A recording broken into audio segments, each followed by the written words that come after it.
हरे कृष्णा। मुंह मीठा नहीं होता। चीनी चीनी चीनी चीनी कहने से मुंह में चीनी का स्वाद नहीं आता, पर भगवान नाम लेने से रस आता है, ये पक्की बात है। हरे कृष्णा निधि जी।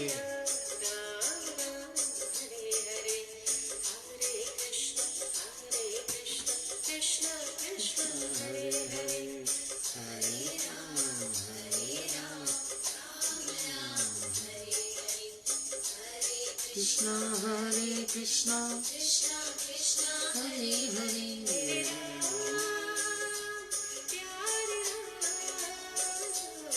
मेरे राम प्यारे मेरे राम प्यारे मेरे राम प्यारे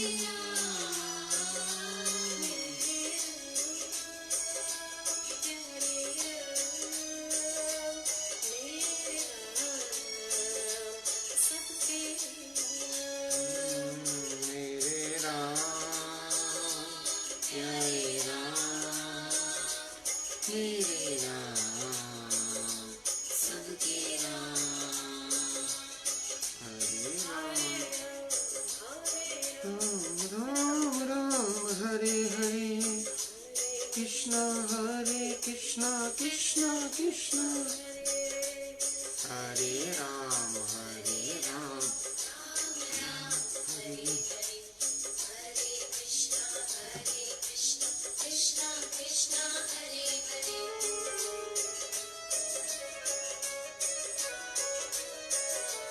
जय हो मेरे प्रभु।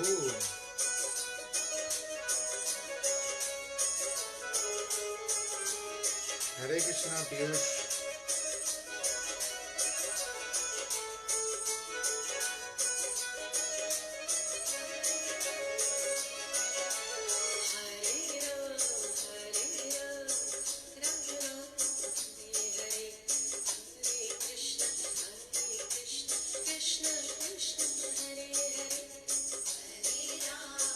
हम पढ़ रहे हैं भगवद गीता 18वां अध्याय। अभी 5 मिनट में शुरू करेंगे।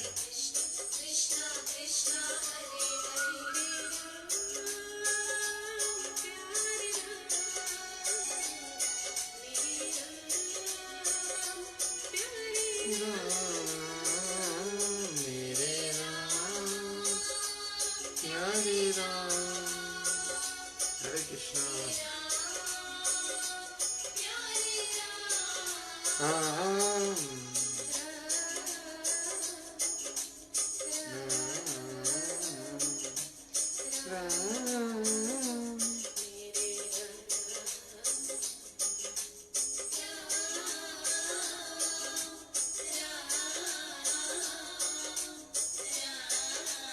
कृष्णा मिथुन।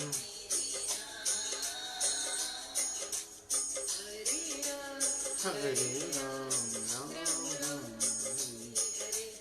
हरे कृष्णा कृष्ण कृष्ण हरे हरे हरे कृष्णा रेखा।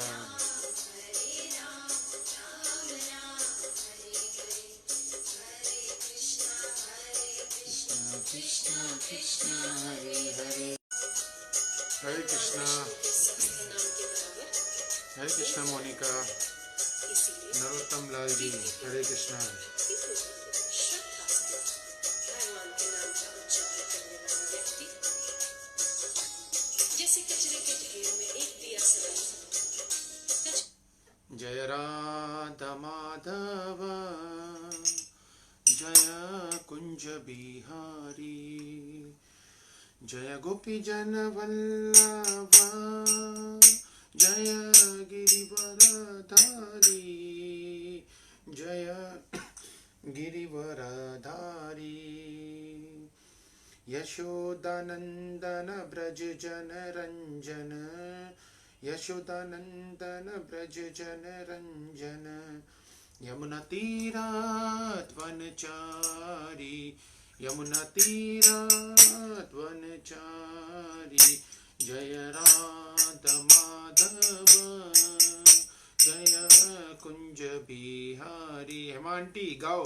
शुक्राना शुक्राना हर पल तेरा शुक्राना शुक्राना शुक्राना हर पल तेरा शुक्राना आज भी तेरा शुक्राना कल भी तेरा शुक्राना हरे रोज रोज तेरा शुक्राना।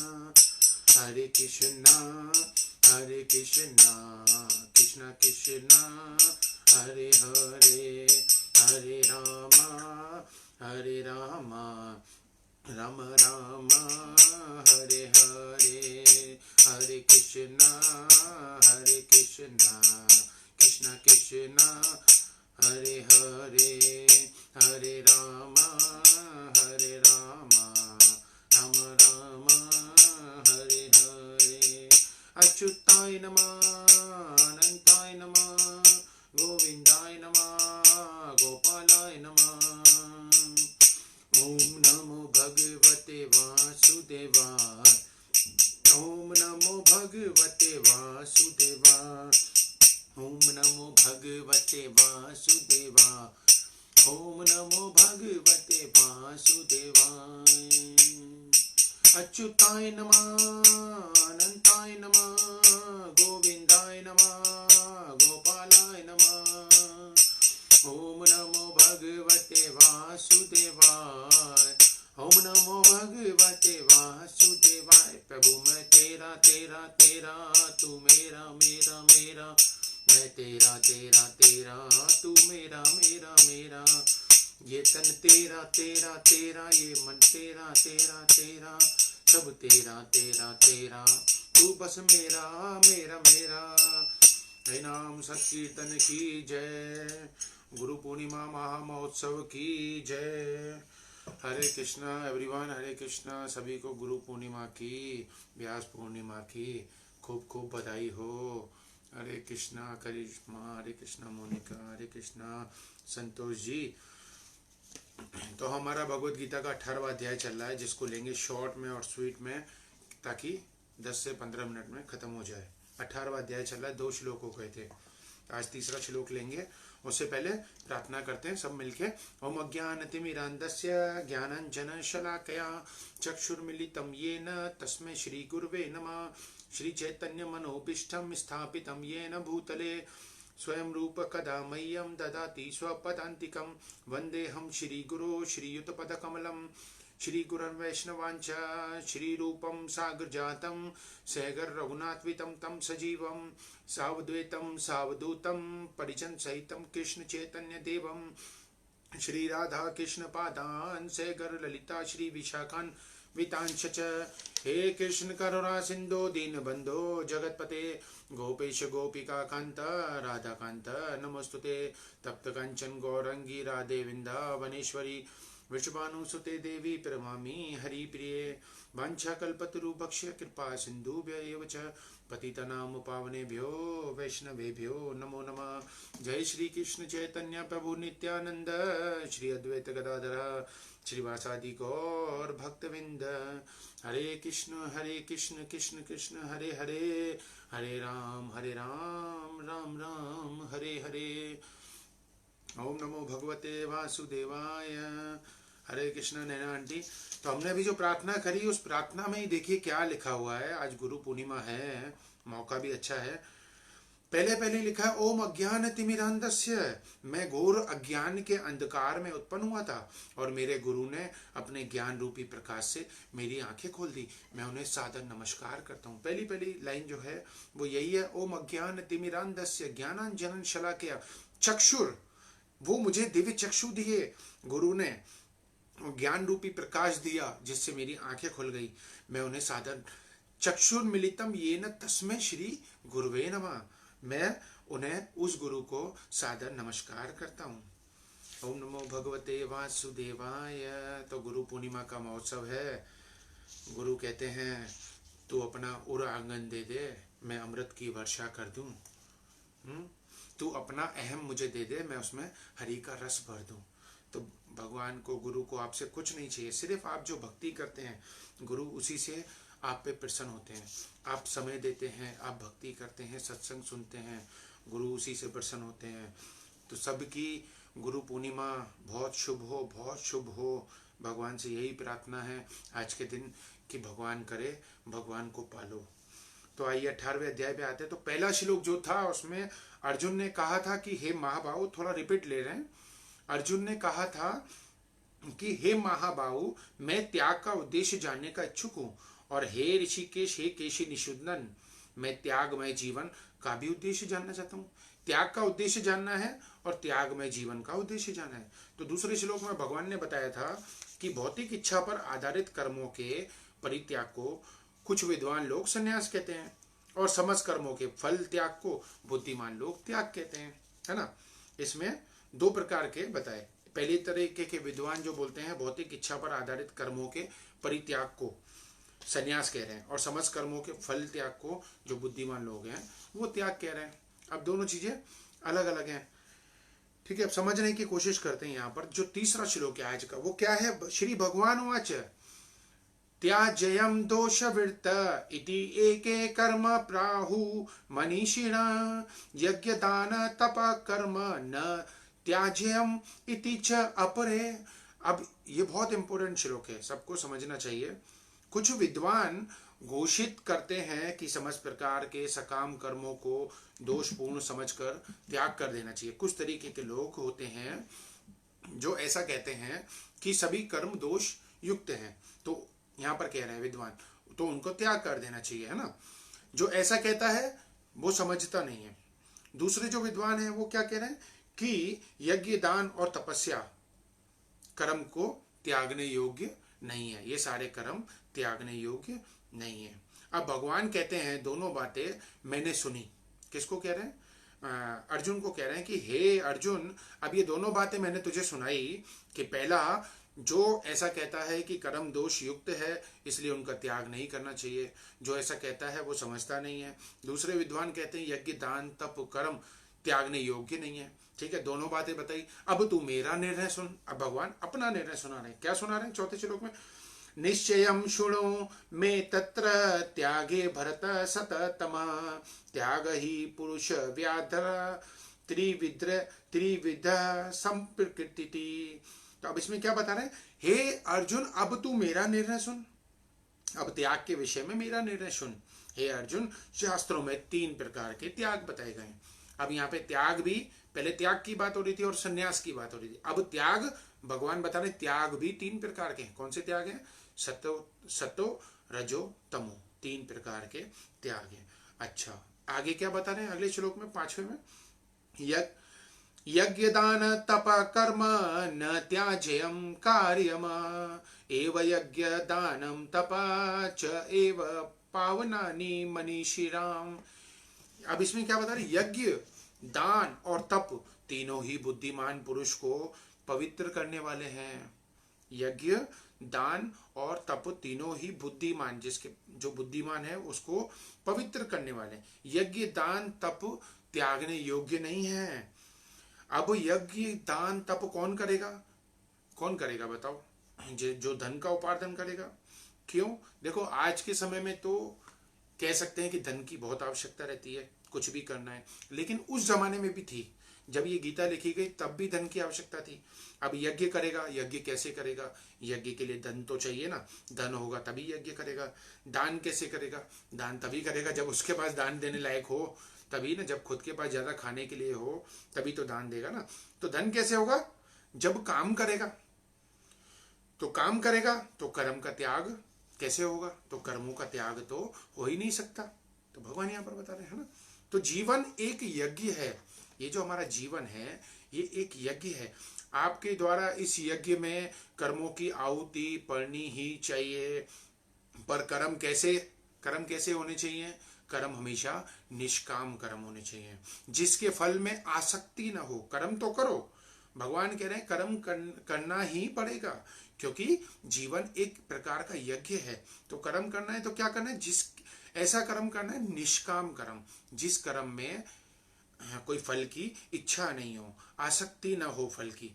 कर्म से जो फल प्राप्त हो उसे भगवान को अर्पण कर दो। तो बताओ कहाँ फंसोगे?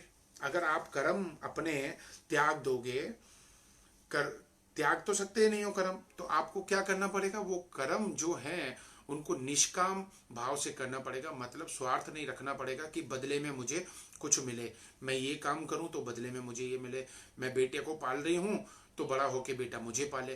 तो आपको क्या करना है? कहीं पर होप नहीं रखना, कहीं पर उम्मीद नहीं रखनी। लेकिन आप जब फंसते हो तब जब कहते हो कि मैं कर्म कर रहा हूं और मेरे लोगों के लिए कर रहा हूं। पहले तो अपने आप को शरीर मान लेते हो, आई एम कमल। अरे भैया तू कमल कैसे हो गया? I am a pure soul, I am not a body, I am Seema. अरे तुम सीमा कैसे हो गई? सीमा ये बॉडी का नाम है जो जन्म के 6 दिन के बाद मिला। But who am I am a pure soul.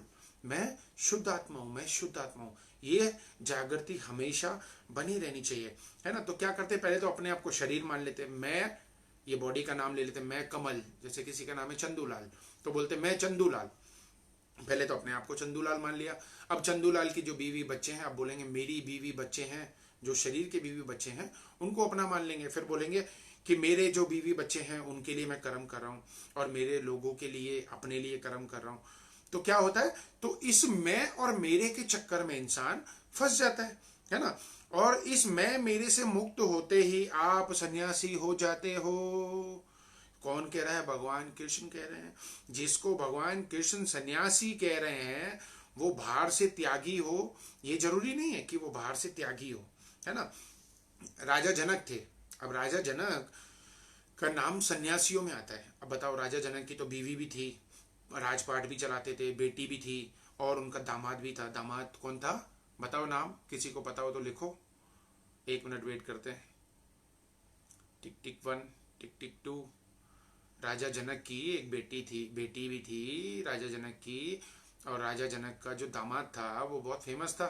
उसका नाम बताओ, किसी को पता है तो टाइपिंग करो जल्दी जल्दी। टिक टिक 1, 1 मिनट का ब्रेक दे रहे हैं आपको। राम, क्या बात है। Rekha, very good very good. Shri Ram, Monica, Shri Ram, Gurudasi, very good. सबका आंसर करेक्ट। तो अब यहाँ पर क्या कर रहे हैं? उनका दामाद भी है राम, है ना। तो यहाँ पर क्या किया? राजपाट भी चला रहे हैं, बेटी भी है और पत्नी भी है। और समय आने पर सुखदेव मुनि जैसे त्यागी आए तो उसको भी ब्रह्म विद्या का उपदेश दिया। किसने? राजा जनक ने। ब्रह्म विद्या का उपदेश किसको दिया? सुखदेव मुनि को दिया। ओहो हो। तो कहते हैं कि जब सुखदेव मुनि इनके द्वार पे आए, इनके महल में आए, वेरी गुड स्वीटी, हरे कृष्णा जीतू भाई। तो जैसे ही रानी ये सुखदेव मुनि राजा जनक के दरवाजे पर आए महल के बाहर, तो सेना को खबर दी, सैनिकों को खबर दी कि भैया मुझे राजा जनक से मिलना है, मैं सुखदेव मुनि हूं और मेरे पिता ने मुझे यहाँ पर भेजा है, मुझे उनसे ब्रह्म ज्ञान पाना है। किससे पाना है? राजा जनक से। किसने बोला? ऋषि वेदव्यास ने बोला कि सुखदेव मुनि तू जा और जाके वेरी गुड नैना आंटी, तू जा और जाके अपना राजा जनक से तू ज्ञान लेके आ। अब बताओ, सुखदेव मुनि को कह रहे, कहा तो त्यागी तपस्वी, और अंदर गया वो सैनिक जो भी था वहां सेना में सेवा में गया, अंदर जाके राजा जनक को खबर दी। तो राजा जनक ने खबर भिजवाई कि उनको बोलो कि मीटिंग में हूँ, बिजी हूँ, ठीक है, तो बोलो वेट करो। तो बोले कि उनको बोल देना कि वेट, उनकी है ना परीक्षा लेते हैं, उनको बोलना कि वेट इतना करो, मिनिमम 3 दिन करो, 3 दिन लग जाएंगे, इतने बिजी हैं राजा जनक। अब बताओ राजा जनक किसको वेट करवा रहे हैं? वो त्यागी महापुरुष को, सुखदेव को। हाँ, अब जनक ने खबर पूछी कि सुखदेव है या चले गए। 1-2 दिन के बाद जब वो खड़े हुए बाहर गेट पे, बोले नहीं महाराज, वो तो दरवाजे पे ही खड़े हैं, वो तो जाने का नाम ही नहीं लेते, है ना। तो बोले एक काम करो, राजा जनक ने खबर भिजवाई कि एक काम करो, ऊपर से कचरा फेंक दो, जो भी महल में कचरा है वो ऊपर से फेंक दो, सुखदेव मुनि के ऊपर गिरना चाहिए। वो कचरा गिराया है, न खाना खाया, न पीना, न सोने का पूछा, कुछ भी नहीं पूछा। लेकिन सुखदेव एकदम शांत। त्यागी के अहंकार को कितनी चोट दे रहे हैं जनक, कितना मजा ले रहे हैं त्यागी के साथ। 7 दिन खड़ा रखा, 3 दिन बोल के 7 दिन खड़ा रखा, फिर बुलाया, पूछा क्यों आए हो यहाँ पर। तो कहते हैं सुखदेव मुनि कि मेरे पिता श्री वेद व्यास जी ने मुझे भेजा है और कहा कि ब्रह्म ज्ञान पाना है तो राजा जनक के पास जाओ, मैं इसके लिए आपके पास आया हूँ, मुझे ब्रह्म ज्ञान पाना है। तो राजा जनक ने कहा ठीक है, वो तो सब ठीक है, पर तुम 7 दिन से खड़े हुए हो, तो एक काम करो, आज की रात आराम कर लो, खाना पीना खा लो, भूखे हो प्यासे हो, आज की रात आराम कर लो, कल सुबह तुम्हें ज्ञान करवा देंगे, ब्रह्म ज्ञान। बोले ठीक है। अब ले गए भैया खाने के लिए डाइनिंग टेबल पे या जहाँ भी बिठाला, और अलग अलग व्यंजन लगा दिए, बहुत सारी डिशेस लगा दी, खाने के लिए बैठे, खा रहे हैं। जो भी सैनिक हैं, सेवा में है, सेवाधारी, सब जबरदस्ती खिला रहे हैं, खाइए खाइए महाराज, और खाइए और खाइए। वो भी प्यार के भूखे खाते जा रहे हैं। सुखदेव मुनि जो समझ में आया, अब रात को सोने के लिए उनको एक पलंग दे दिया, पलंग पे सो जाओ। अब जैसे ही वो पलंग पे सोए हैं, लेटे हैं, तो वो क्या देखते हैं कि एक तलवार लटकी है नंगी, मृत्यु की तलवार नंगी लटकी है, कहाँ पर, बिल्कुल फेस पे आ रही है, और फेस पे आ रही है, चेहरे पर आ रही है, और वो भी किससे बंधी हुई है? एक सूत के धागे से बंधी हुई है। हरे कृष्णा आरती जी, जन्मदिन की बहुत बहुत बधाई हो आपको। बोले कि तुमको वो तलवार लटक रही है, सूत जैसा पतला सा धागा है, उस पतले से धागे पे नंगी तलवार लटक रही है, जरा भी हिले तो खेल खत्म। किसको? सुखदेव मुनि की परीक्षा ले रहे हैं। कौन? राजा जनक है। और रात ऐसी बीत गई, एक तो 1 हफ्ते से थके हुए थे, अब भी नहीं सो पाए। अब क्या करते?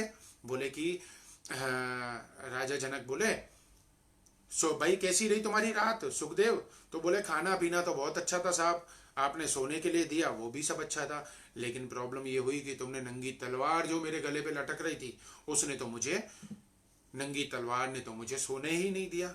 तो बोले, तो क्या कहते हैं यहाँ पर? बोले राजा जनक कि ये मैंने तुझे पहला लेसन दिया। बोले क्या लेसन दिया? यही ब्रह्म ज्ञान है कि संसारी लोग संसार में खपे पड़े हैं, उनको पता नहीं है उनके ऊपर मृत्यु की नंगी तलवार लटक रही है, और सूत जैसा जो धागे से बंधी हुई थी, वो सूत जैसा श्वास है, जो हमारी सांसें है ना, वो सांसों से बंधी हुई है तलवार, और लटक रही है हर बंदे के ऊपर। लेकिन फिर भी बंदे नींद में सो रहे हैं, और तुम तलवार देख के जग रहे थे। अगर तुम जग रहे थे तो तुम्हें ब्रह्म ज्ञान हो गया, और जो सो रहे हैं वो अभी तक सो रहे हैं। जो सोवत है सो खोवत है, जो जागत है सो पावत है।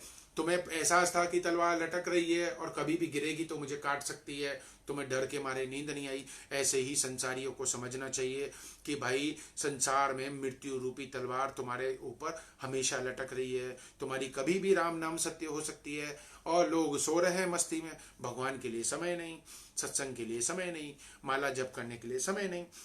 हम यहाँ पर क्या कर रहे हैं? एसी वाले रूमों में बैठे हैं। देखो अभी जितने भी लोग बैठे हैं यहाँ पर 10-12 लोग दिखा रहा है, आरती जी है, मोनिका है, मोना है, करिश्मा है, आरती है, स्वीटी है। हम लोग यहाँ पर कहाँ बैठे? एसी वाले रूमों में बैठे हुए हैं। कोई एसी वाले ऑफिस में बैठा है, कोई एसी वाले रूम में बैठा है। अभी कमल भी इधर एसी वाले रूम में बैठा है, ठीक है, इधर भी एसी चल रहा है। तो हम लोग क्या करें, ज्ञान सुनने एसी वाले रूमों में बैठ के, इतनी फैसिलिटी के साथ भगवान ने हमें इतनी फैसिलिटी दी है। और सुखदेव को, जनक ने जो सुखदेव को दिया वो क्या दिया, उस तरह से बहुत कुछ होता है ऐसा। गुरु परीक्षाएं लेता है और ब्रह्म ज्ञान जब करवाता है, ज्ञान जब हमें देता है तो बहुत सारी परीक्षाएं लेता है। कभी कभी तो ऐसा कर देगा कि आपको खुद का ही एंटी बना देगा कि आप गुरु के एंटी हो जाओ, लेकिन आपकी श्रद्धा है, आप टिके रहे, आपने समझा कि ये मेरी परीक्षा है, ये है, तो अगर आप रुके तो आप पास हो जाओगे, वरना आप फेल हो जाओगे, है ना। तो यहाँ पर सुखदेव मुनि के साथ जो राजा जनक कर रहे हैं वो क्यों कर रहे हैं, क्योंकि राजा जनक को सुखदेव मुनि ने समर्पण किया है, पूरा सरेंडर किया है। जब सरेंडर किया है, 7 दिन महल के बाहर खड़े रहे, भूख प्यास कैसा माहौल, लेकिन खड़े रहे, इसलिए कि मेरे पिता ने कहा, ऋषि वेद व्यास ने कहा कि तुझे ब्रह्म ज्ञान कौन देगा, सिर्फ जनक दे सकता है, तो तू जनक के पास जा, है ना। तो खुद को समर्पित किया। तो समर्पण भाव यहाँ पे हमें सीखने को मिलता है कि समर्पण कैसे होना चाहिए, सुखदेव से सीखने को मिलता है।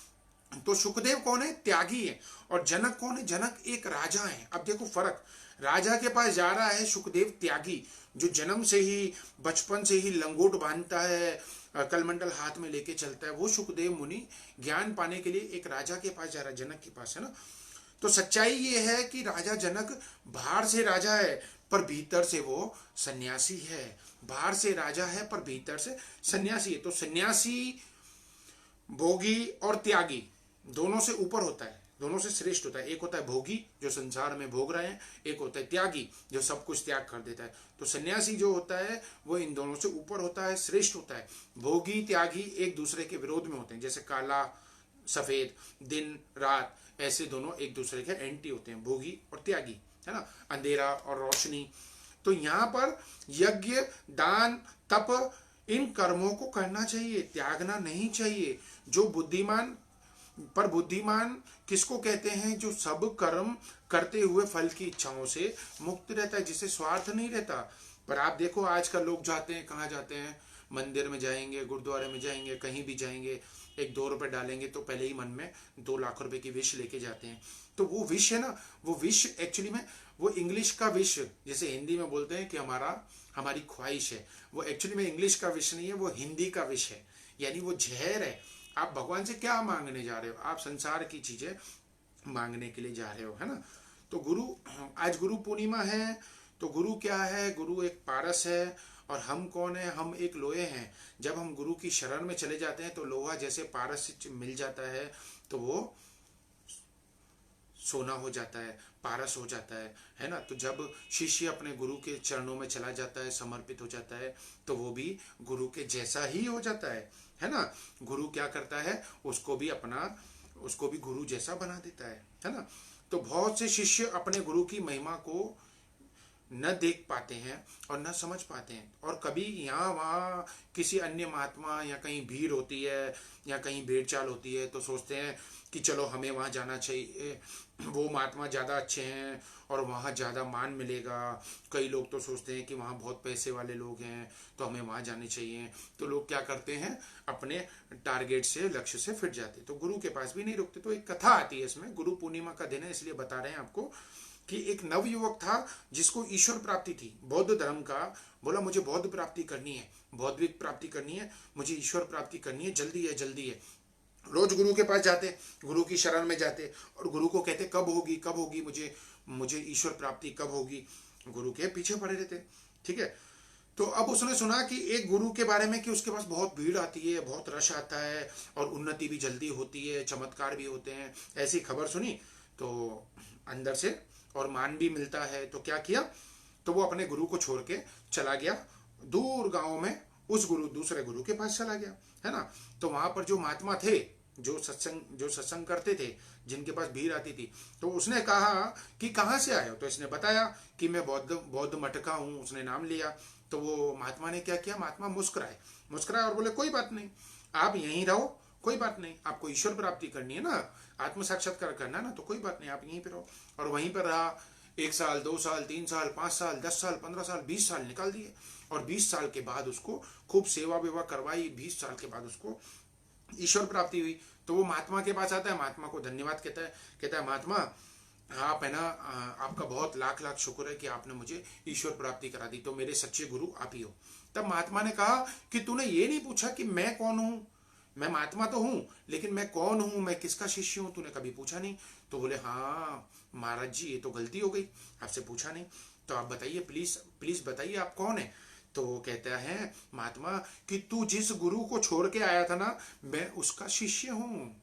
जिस गुरु को तू छोड़ के आया था, तू मेरे पास आया, तो तूने जब उस गुरु का नाम लिया तो मुझे ये कंफर्म हो गया कि तू और मैं गुरु भाई हैं। लेकिन अगर मैं तुझे पोल पट्टी खोल दूंगा, बता दूंगा, तो तू क्या करेगा, मुझे भी छोड़ के और दरों पे भटकेगा, इधर उधर भटकेगा। इसलिए मैंने तुझे कुछ नहीं कहा, मैंने कहा तू यहीं पर रुक, कोई बात नहीं, एटलीस्ट चल ठीक है, गुरु के पास नहीं रुक पाया तू तो गुरु भाई के पास रुका है, लेकिन यही जो तूने साक्षात्कार ईश्वर प्राप्ति 20 साल में करी, यही मुझे मेरे गुरु ने उसने 2 साल में करवा दी। और अगर तू वहां रहता, लगन से रहता, गुरु पे शंका नहीं करता, डाउट नहीं करता, तो तेरा भी साक्षात्कार वहां शायद 2 साल में हो जाता, शायद 1 साल में हो जाता, शायद 2 महीने में हो जाता, शायद 2 मिनट में हो जाता। लेकिन तू वहां पर श्रद्धा और विश्वास के साथ रुकता, गुरु के दर पे, है ना, गुरु के चरणों में रुकता। लेकिन तूने क्या किया, वहां पर गुरु में शंका कर ली। तो इसलिए मुझे तेरे ऊपर करुणा आ रही थी, मैंने कहा कि कहीं तू फिर इधर उधर ना भटके, इसलिए मैंने तुझे इधर रोक लिया कि एटलीस्ट चल ठीक है, गुरु के पास नहीं रुका, गुरु भाई के पास रुक जाए।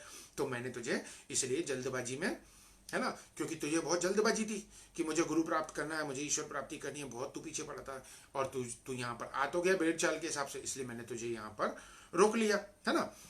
तो क्या होता है, इंसान के पास जो होता है, इंसान उसे पहचान नहीं पाता, उसको जान नहीं पाता, और क्या करता है, मन हमेशा, जो हमारा मन है ना इतना चंचल है, हमेशा गांव में उड़ उड़ को जाना चाहता है, दूसरे दूसरे गांवों में उड़ उड़ के जाना चाहता है। अरे भाई जो अपना गांव है पहले ठीक से उसे तो देख। रहते हैं एक शहर में, एक शहर है हमारा, समझो अहमदाबाद में रहते हैं। अब अहमदाबाद में रहते हैं तो पहले तू अहमदाबाद तो पूरा घूम ले।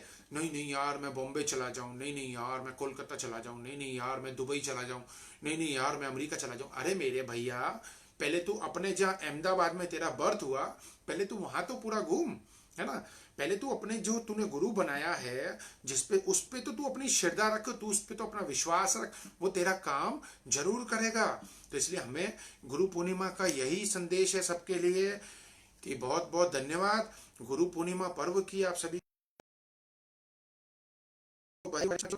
लोग गुरु पूर्णिमा वाले दिन अपने गुरु में दृढ़ श्रद्धा करें, विश्वास करें, आपका गुरु आपको पार करा देगा। नारद मुनि को भगवान विष्णु ने कहा, एक कथा आती है जो पिछली बार बताई थी कि जा जो तुझे पहला मिले उसको गुरु बना। मिल गया एक मछुआरा, मछुआरे को गुरु बनाया। आके नारायण को शिकायत करी कि ये क्या यार, मैंने एक मछुआरे को बना दिया, है ना। गुरु पूर्णिमा इसलिए वापस बता रहे हैं गुरु की महिमा। तो मैंने एक मछुआरे को मछुआरा मिला, मैंने तो नारायण भगवान, मैंने तो उसको गुरु बना लिया, तुमने कहा तो यार उसको तो कुछ आता भी नहीं है। तो नारायण भगवान नाराज हो गए, बोले जा मैं तुझे शराब देता हूँ, तू 84 में भटकेगा। बोले अरे अरे माफ कर दो, माफ कर दो भगवान, ऐसे शराब मत दो। क्योंकि शराब लगते थे तब, शराब आज भी लगते हैं। अगर हम किसी का दिल दुखाते हैं, किसी गुरु का, किसी भक्त का, किसी संत का दिल दुखाते हैं, तो उनको शराब देने की जरूरत नहीं पड़ती, ऑटोमेटिकली हमको उनके दिल से अंदर से आहार निकलती है और वो हमें बर्बाद कर देती है। तो भगवान ने कहा, नारायण ने कहा कि जा मैं तुझे शराब देता हूं, तूने गुरु का अपमान किया। तो बोले नारद मुनि माफ कर दो, माफ कर दो, माफ कर दो, गलती हो गई, अपना शराब वापस ले लो। बोले वापस नहीं ले सकता, इसका इलाज बताओ। नारद मुनि ने कहा इसका इलाज बताओ भगवान, अगर माफ नहीं कर सकते। बोले इसका इलाज है, जा तेरे उसी गुरु के पास, मछुआरे के पास, वही इलाज बताएगा। गया मछुआरे के पास, गुरु जी माफ कर दो, मैंने आप में दोष देखा।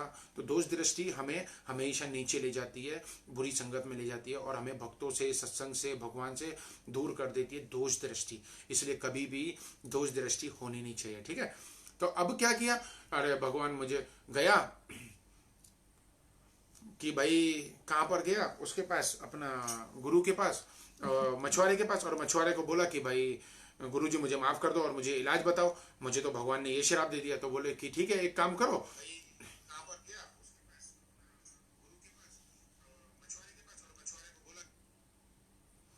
आ रही आवाज नैना आंटी, इधर तो आ रही है, दूसरे मोबाइल में चेक किया अभी कमल ने। तो क्या किया, गया मछुआरे को बोला कि गुरुजी तुम मुझे कोई रास्ता बताओ, भगवान ने श्राप दे दिया। तो बोले जाओ भगवान के पास और भगवान को बोलो मेरे गुरु ने हुक्म दिया है, कागज पे लिखो 84 लाख योनियां बनाओ कागज के ऊपर।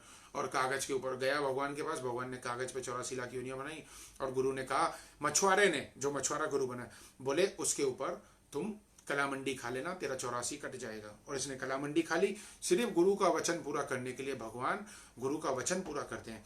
शबरी को बोला कि तू वेट कर, शबरी को गुरु ने कहा तू वेट कर, राम भगवान जरूर आएंगे, श्री राम जरूर आएंगे। तो उसने विश्वास किया, वो उसने वेट किया। तो भगवान शबरी के लिए नहीं आए, भगवान गुरु के वचन के लिए आए। तो भगवान, जब कोई गुरु होता है तो उसका जो वचन निकलता है मुंह से, तो वो भगवान का वचन होता है और भगवान उसे किसी भी कीमत पे पूरा करते हैं। क्योंकि इस व्यास पीठ पर बिठाने वाले तो भगवान स्वयं है और व्यास देव तो 24 अवतारों में एक खुद भगवान है। तो व्यास पूर्णिमा है आज, तो भगवान क्या कर रहे हैं, व्यास गद्दी पे जिसको बिठा रहे हैं उसके मुख से खुद बुलवा रहे हैं। और जो बात निकली वो, आंटी सबको आवाज आ रही है, आपको ही नहीं आ रही। तो क्या किया, व्यास भगवान जो है खुद बैठे और है ना उस गद्दी पे बिठाते। तो गुरु अपने गुरु का वचन पूरा करने के लिए भगवान उस वचन को कैसे भी पूरा करते हैं ना। इसलिए हमें बहुत सावधान रहना चाहिए, कहीं हमसे निंदा ना हो जाए, कहीं दोष दृष्टि ना हो जाए, कहीं वैष्णव अपराध ना हो जाए। तो बहुत ध्यान रखना चाहिए। और गुरु के प्रति तो हमारा कर्तव्य पहले होना चाहिए। दुनिया में तो दोष नहीं दिखना चाहिए, गुरु में तो बिल्कुल नहीं दिखना चाहिए और संसार में भी नहीं दिखना चाहिए। हम तो ऐसा चला देंगे, है ना। तो बहुत बहुत धन्यवाद आप सभी का जुड़ने के लिए। उम्मीद है आप सभी की गुरु पूर्णिमा बहुत अच्छी जा रही होगी, बहुत अच्छी जाएगी। इस गुरु पूर्णिमा पर्व पे आप सबके लिए प्रार्थना करते हैं, भगवान करे जल्दी भगवान को पालो। तो हरे कृष्णा एवरीवन, शेयर करना मत भूलना वीडियो, ताकि दूसरे भी लाभ ले सकें और आपकी सेवा भी गुरु पूर्णिमा वाले दिन हो सके। हरे कृष्णा।